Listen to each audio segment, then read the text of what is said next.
This channel does not promote any violent, harmful, or illegal activities. All content provided by this channel is meant for an educational purpose only. কিসের জন্য আমাকে এত বদনাম নিতে হবে?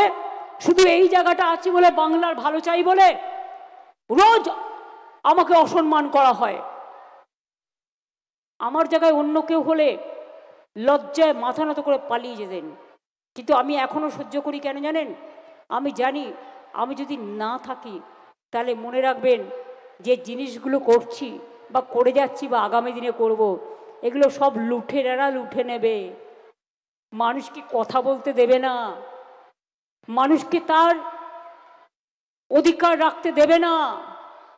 বাংলাকে ওই গুজরাটে পরিণত করবে।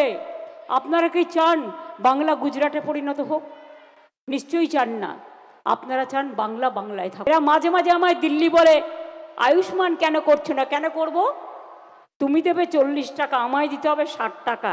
আর সেখানে পাবে কত? যাদের বাড়িতে স্কুটার আছে পাবে না, যার বাড়িতে টেলিভিশন আছে পাবে না, যার বাড়িতে একটা পাকা ঘর আছে সে পাবে না। তার মানে কি?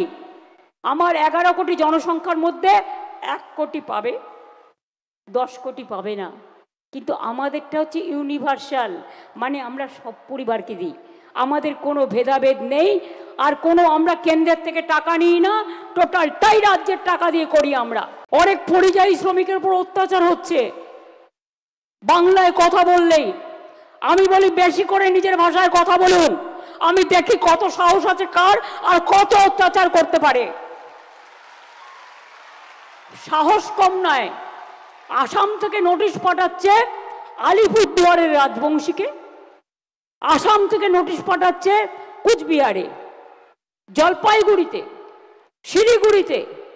আমাদের লোকদের বাংলায় কথা বললে বাংলাদেশে পুশ করে দেওয়া হচ্ছে। এমনকি ট্রাইবেল মেয়ে পর্যন্ত রেহাই পাচ্ছে না। আমরা পরিষ্কার বলছি, আমরা মাতৃভাষায় কথা বলবো, অন্য ভাষাও শিখবো। কোনো ভাষাকে আমরা অসম্মান করি না। তোমরা আমাদের বাংলাকে কন্ট্রোল করতে পারবে না। বাংলা বাংলা চালাবে, দিল্লি